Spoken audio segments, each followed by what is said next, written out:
move on to Joy News Interactive, and Miss G is back here with me again. Hello, Miss G. Hello, Israel. So our first issue has to do with what you've been speaking to the AMP about earlier in this evening. We heard that, you know, there were some riots in Salaga, and because they're not happy that that has been made the capital of Damangu has been made the capital of the Savannah region. Okay, so we've posted that on our social media page, and then we have some comments there. So let's go straight and see what people have been saying.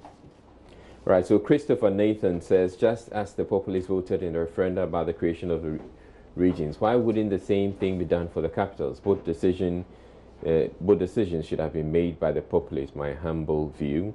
Siki Sukre says, that is why people from that part of the country, let's move on. Kwajua Samoa says, sometimes, let's move on. Ofori Wagner says, will you just allow peace to reign, please? Juve says, Nana says he has made history by giving us 6 more readings. He shouldn't edit this part of the history. Every history be history.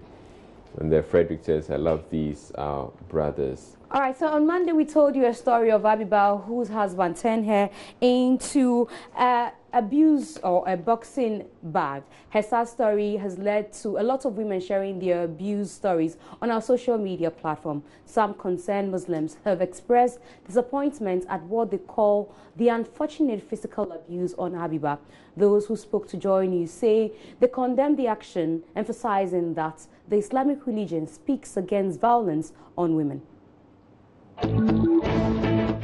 Very, very wrong, because it takes 2 to tango, you understand? And he has to work his way to the woman for her to come in. You can't force a woman to have an affair with her. If, especially he's having 3 wives, fine. If he's sharing 2 days or 3 days or 1 week, he should hold on to the next moment, to the next woman, then he can go to the next woman to have what he wants to do. But at least she's your wife. She's not in the mood. Try and bring her in the mood. This situation is very critical and pathetic. The fact that she's a wife doesn't mean she's a sex material. You should always have her whenever you want it. You should equally know that she's a human. She has rights and responsibilities. So when she tells you, today I'm not in the mood, why then do you go the extreme of even beating her to that extent? So I think this man should equally be dealt with. Sometimes it can be very delicate when you look at what Islam tells the wife to do. Part of her duties is not to avoid having sexual intimacy with her husband. When he comes to her, she shouldn't refuse. But then again, there are some exceptions, like maybe when she's sick, and in this case, she's having a child or a baby. Why would you want to forcibly have sex with her and you are not being considerate or being sensitive about her condition? She's not your sex object, she's your wife. No, it's never right. The Islamic religion doesn't teach us to do that. You know, that is why you married 4. The maximum is 4. And then if you go to the other one and she refuses you sex or something like that, go to the other one. So in Islam, when a woman sees that there's competition amongst them, you can never do that. But if you don't take your time and then you'll be like beating her or something, if she denies you something, you'll be like beating her, something like that. It's not good. It's against the religion. All right, so those are some comments from some folks. Now, clearly, the very latest that we have is the apology from the husband, Razak Toure, and it's the people who actually don't believe that he's remorseful. Of course, because it's not just the first instance, and so you can't be remorseful because it's now in the public domain. And you know, if you were remorseful the first time, you wouldn't have hit her again. So once you've turned her into a boxing bag or a punching bag, then it means that you know, you're not remorseful. The dilemma for us here in Ghana, though, has to do with handling such cases. We lack the social support systems for people like these. Elsewhere, they would make sure that you're in some protective custody. They will make sure that your abuser stays far away from you. And maybe get some counseling as well. It's prevented from coming anywhere close to you.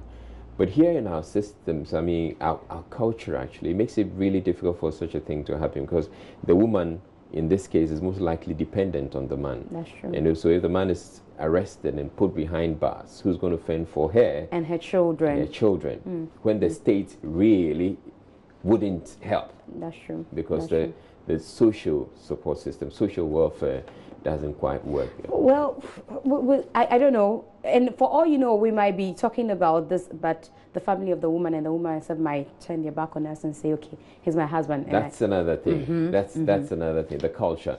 All right, so we have some comments here. GK says, I walked out of my 7 months marriage when I was still pregnant. When we got married, I took in 2 months.